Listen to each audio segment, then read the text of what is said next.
welcome back. This is Kirsten from JK Fiber Arts. Today is all about luxury fibers. What I am trying to decide is, what do I want to spin? Look at this gorgeousness. This is the Chakira Farms, which is merino, brown alpaca, silk, and camel. Oh, you need touch-o-vision. It's amazing. Green is Rambouillet, bamboo, and silk from Bauer Family Farms. I want to take a closer look at this skein. I am really enthralled with the way the braid looks. Oh my gosh, just look at this thing. It's amazing. The way that the different fibers have taken up the dye, and the brown alpaca just look at this. Oh my gosh. It has this light that seems like it's shining from inside of it. Green is my favorite color, and I really, really like the Rambouillet with the bamboo and silk, but oh, let's do this one. We're gonna spin this gorgeousness. Let me get this all laid out. Here I have both braids laid out. Let's decide how we want to spin this. I do want to do a 2-ply. I think that this is just repeating the same color pattern throughout. I'm going to see if I can find the matching end of the braid here. I think that this one, yeah, it looks very similar. I think that the dye pattern is going to be the same. The pattern is going to go the whole way through. Yeah, I think these are the ends that are going to go together. So I'm going to remember which end this is and make sure that when I spin these, I spin them from the same end.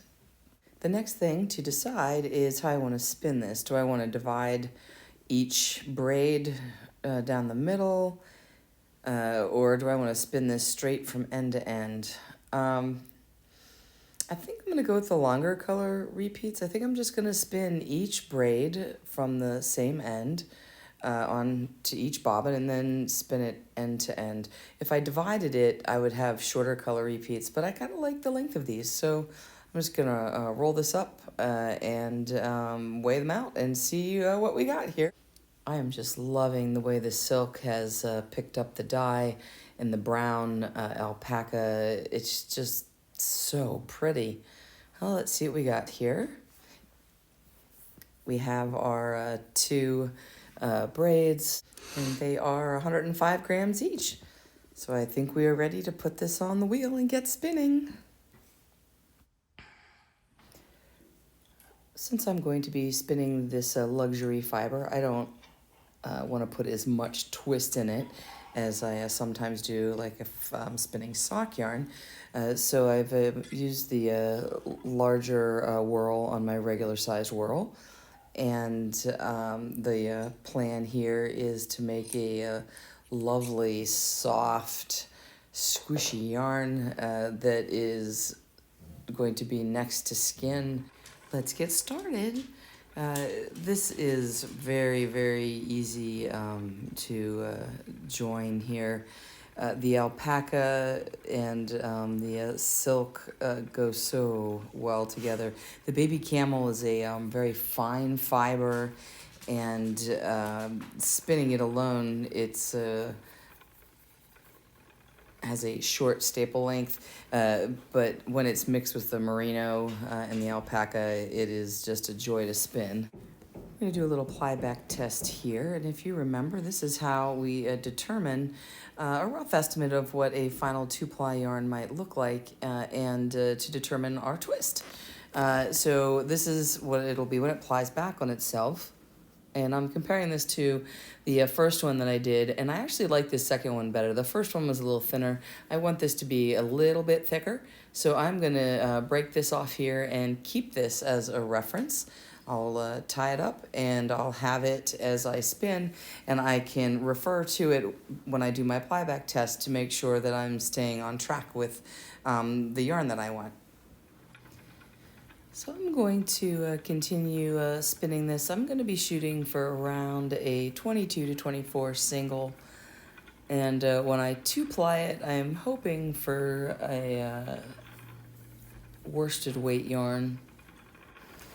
There'll be a little bit of fluffing up of this when I apply it, so it'll end up being a little bit thicker than what you see on the plyback tests for the final yarn, but according to the chart that I use, which I've posted a couple of times in other videos, the WPI is in the ballpark for this, would be about a 22 single, so that's where we're going to shoot for. I am doing mostly a short forward draw on this, which is a worsted spin for a worsted prep, which in theory should give me a really nice wearing yarn that will resist pilling more than spinning woolen and using a woolen prep yarn. That being said, I think I've spun one finished skein of yarn in my entire life that I remembered to do short forward draw the entire time. I will sometimes forget and do like a little short backwards draw. I'm bad. I switch constantly when I'm spinning. Which brings me back to what we've talked about many times before, which is I believe that most yarn that you spin is going to end up being either a semi-woolen or semi-worsted. It's really hard to have anything that's a pure worsted or a pure woolen prep and spin. Let's just do another quick plyback test. I think it's about time. Let's see what we have here. So I like to let this go back onto the bobbin and then pull it out. And for this, you can see it has nice twist, but it's a little bit thicker than what I was expecting. What I'm going to do is put a little more twist on this, and you can see it will compress the yarn a little bit, but it also gives it, with the more twist, it is much more uniform, and it's really much better looking. I like this level of twist. Let me see if you can see this here. I really like the way this looks. The only downside is this does look a little bit thin. Let's get our sample that we saved from earlier that I really liked and see where we are. So if you compare these two, you can see that they're very close. It's a little bit thicker towards my thumb, but as it gets down to the bottom where everything is even, they are very, very close. So maybe it's not so thick as I thought. I think this is going to be good. So let's keep on spinning, and we'll check in with the bobbin as I get further along. Look how the colors on this bobbin are progressing. I love it. I'm so glad I decided to keep the full color length repeats. I think if I would have split them in half vertically, the color repeats would have been too short, and I would have had a more blended yarn. So I think this is going to look really, really nice. I'm very happy with the way this is looking. Time for a little bobbin check-in, and I love this. I love the color progression. Everything is just so pretty. The way the silk took up this dye is amazing. I'm going to finish this up and let's get to plying. Here's my final bobbins, ready to ply. I'm really excited about this one. There's just such a beautiful sheen and light that comes from this. It's gorgeous. And I really like the brown alpaca in there. It's really giving it some depth and dimension. It's very, very pretty. Let's get started. We are all ready to two-ply.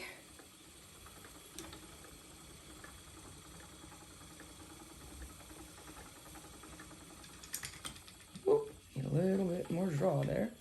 What's going on? Oh dear, well that is never gonna work, is it?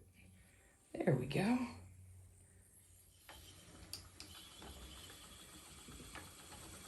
A little too tight there.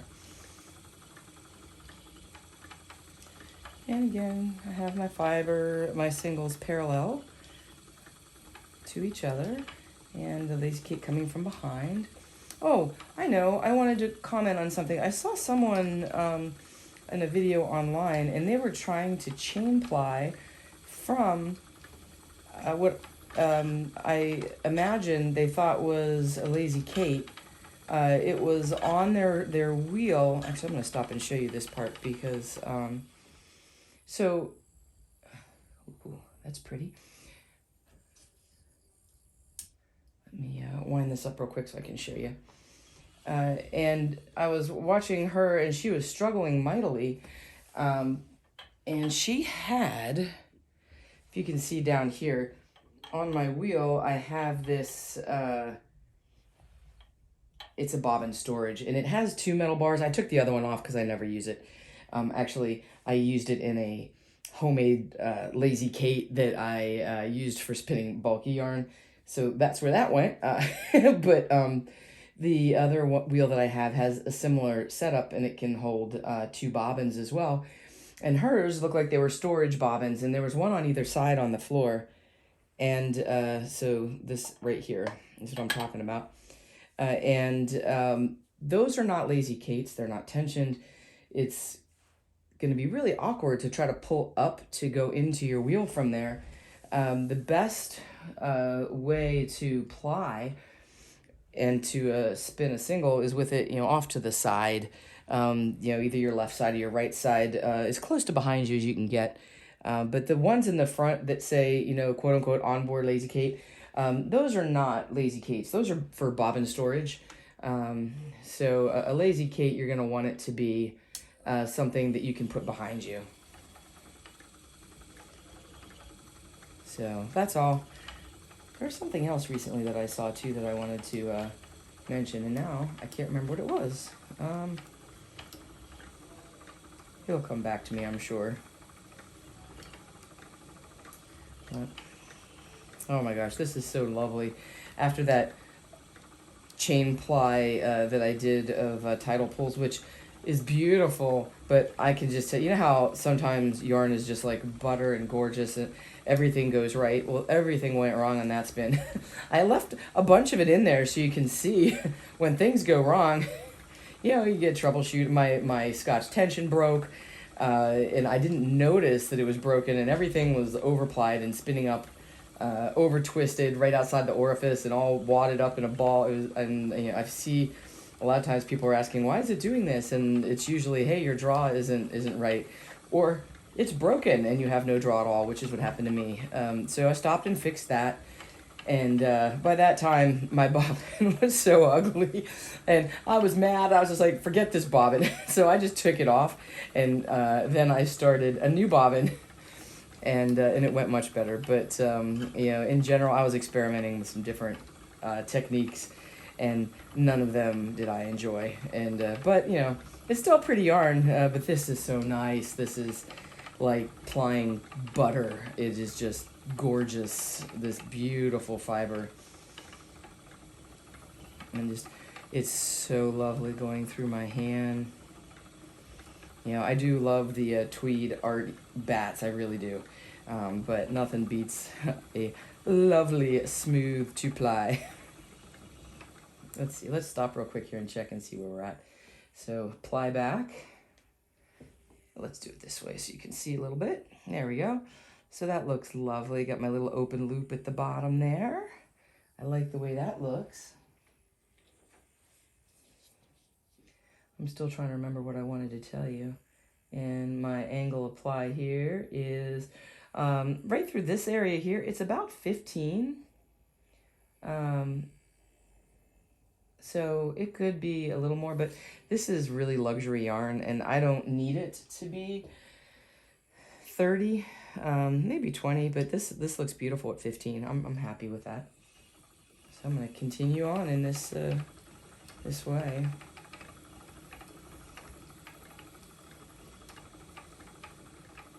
And I'm always trying for consistent ply. I usually count my treadles here until I get into a nice rhythm.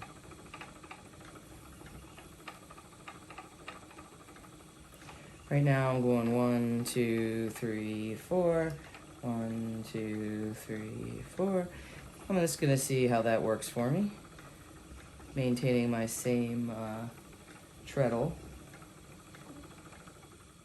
So there we are, 1, 2, 3, 4, and we'll stop it and see. So yeah, I like that. And I like the way this angle looks, and do I like the angle itself? I do. It's the exact same as it was before, which is, right between 15 and 20. That I just remembered what I wanted to share with you earlier. Letting your bobbins rest. Why? Yes, no, plus minuses. Um, Historically, I let my bobbins rest at least overnight. Uh, this yarn was the first yarn where I really noticed a difference. I wasn't sure if it ever really did anything, and I have maybe once or twice plied immediately after spinning a single. I think if you're doing it for a chain ply, it's probably fine if you do it right away. But what I can tell you is I had two separate chains of this top, and I did not do anything to it pre-draft wise. I just spun one and then the other one, and that was it. And what I did was I finished the first one probably 48 hours before I finished the second one. And I was really excited to ply this, so I considered doing it the same day. And what I did was I was concerned because I noticed that my most recent bobbin wasn't as full as the other bobbin, and it felt to me denser, like denser packed on the bobbin. And so I weighed them just to see, and the one that I thought had less on it actually was heavier than the one I had just finished, not by much, but my point was it felt more dense on the bobbin. And then I let it rest overnight. When I came back today to look at it, it was relaxed and it matched the other bobbin exactly. So that was interesting, and I can see now that it's probably a good idea. I've been doing it all this time, but I never really had. I did it because that's the way I was taught, and I couldn't tell you. Does it matter that much if your yarn relaxes? I think that a little bit of vegetable matter there. I think that some fibers are going to relax more than others. This is a blend of merino, alpaca, and camel, and silk.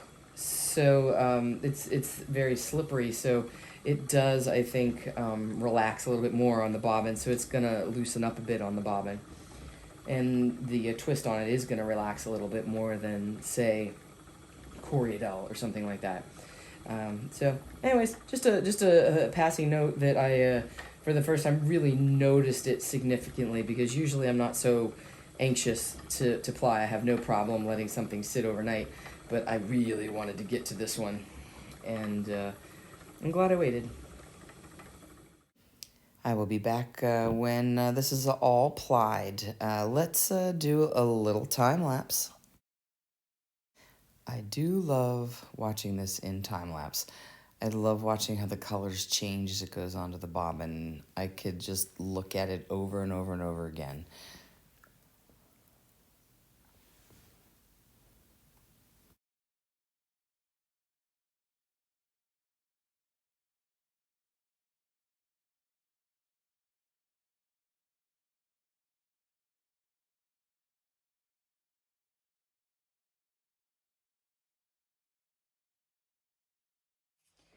This is the Jakira Farms, the two-ply dyed merino, brown alpaca, camel, and mulberry silk, and boy, oh boy, is it beautiful. This is the little bit that was left over that I chain plied, and you can see, I thought this was a good one to show the difference between the yarn that you can get. You can really create so much, and it just depends on how you choose to spin it and or ply it. This one, I just did one braid with the other braid. I didn't split, divide, or anything. This is what the chain ply right off the Nitty Knotty looks like. And you can see that the color has been maintained, and this would give you more of a stripy type of a look to it when you knit it up. And it's really, really pretty. Gosh, I just love it. It's so soft. And then here, we'll just pop this off the Nitty Knotty and see what this one looks like. And this, oh, wow, it's so pretty. And this one has all of the colors throughout blended. I actually prefer this look for this yarn. at this moment. And then this is the solid one with the chain plying, and you can see the difference in how they have come together. Let me see if we can get a little closer here. I think that'll work. And I'll go ahead and wet set both of these, but oh, this is so pretty. I really like it. It has such a great sheen too. Here is the final 2-ply. Oh, this is so pretty. And I just left, this is that little chain plied leftover. It really looks nice also. And oh boy, it's so soft and it just is radiant. Here you can, I think, see a little better the difference between the chain ply on the left and the 2-ply on the right. Chain ply one has definitely more clarity of color, but I really like the way this one blended. So they're both equally gorgeous, just depends on what you're looking for and what you want to use it for. I've ended up with a nice worsted weight. Just look at this beautiful lumen. I wish you could touch it. It is so nice and soft. So I have this 7 ounces, well, a little less than 7 ounces of 2-ply worsted weight, and then my little extra is this chain ply here, and this one ended up being an Aran weight, and it's just so soft and lovely. I will leave you with the soft loveliness, and I will see you next time. Until then, spin happy.